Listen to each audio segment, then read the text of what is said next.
आगे बढ़ते हैं और टोल की एक बड़ी बात कर लेते हैं।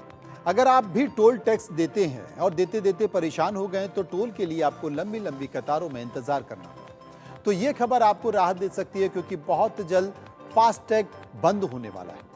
खबर है कि परिवहन मंत्रालय इसी साल GNSS सिस्टम से टोल वसूली को मंजूरी दे सकता है, क्योंकि फास्टैग से टोल वसूली आम आदमी के लिए बहुत भारी पड़ रही है। कई बार फास्टैग की वजह से लोगों को ज़्यादा पैसा चुकाना पड़ता है, लेकिन नई व्यवस्था GPS युक्त होगी, जिसमें वाहन संचालक की पॉकेट से उतना ही पैसा कटेगा जितना वो हाईवे पर इस्तेमाल करेगा। हालांकि व्यवस्था कब लागू होगी इसकी जानकारी नहीं है, लेकिन इसके बारे में कोई भी आधिकारिक घोषणा अभी तक नहीं हो पाई है। दरअसल वर्तमान में टोल वसूली के लिए फास्टैग व्यवस्था लागू है, जिसमें आपकी गाड़ी में फास्टैग लगा होता है, जिसे टोल नाकों पर स्कैन किया जाता है। फास्टैग को पैसा खत्म होने पर रिचार्ज भी करना पड़ता है। अधिकतर लोगों की शिकायत रहती है कि फास्टैग लोगों की जेब पर डाका डाल रहा है। जो लोग कम हाईवे का यूज़ करते हैं उन्हें भी उतना ही पैसा चुकाना पड़ता है जो ज़्यादा टोल रोड का यूज़ करते हैं। लेकिन अब किसी को चिंता करने की ज़रूरत नहीं है।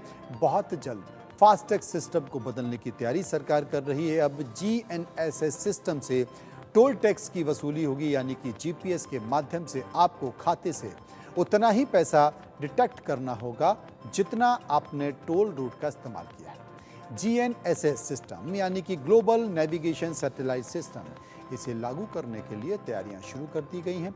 सड़क एवं परिवहन मंत्री नितिन गडकरी ने राज्यसभा में जानकारी दी है कि कुछ चुनिंदा राष्ट्रीय राजमार्गों पर GNSS बेस्ड टोल सिस्टम लगाया जाएगा। GNSS यानी कि ग्लोबल नेविगेशन सैटेलाइट सिस्टम से लागू होने से वाहनों को फास्टैग की जरूरत नहीं होगी और न ही टोल कटवाने के लिए उन्हें कतारों में लगना पड़ेगा। ग्राफिक से समझिए कि आखिर ये GNSS कैसे काम करता है। GNSS मतलब ग्लोबल नेविगेशन सैटेलाइट सिस्टम है।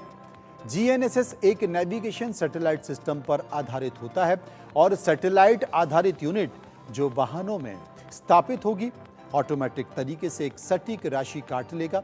सिर्फ टोल हाईवे पर तय की गई दूरी के लिए ही इसका भुगतान होगा।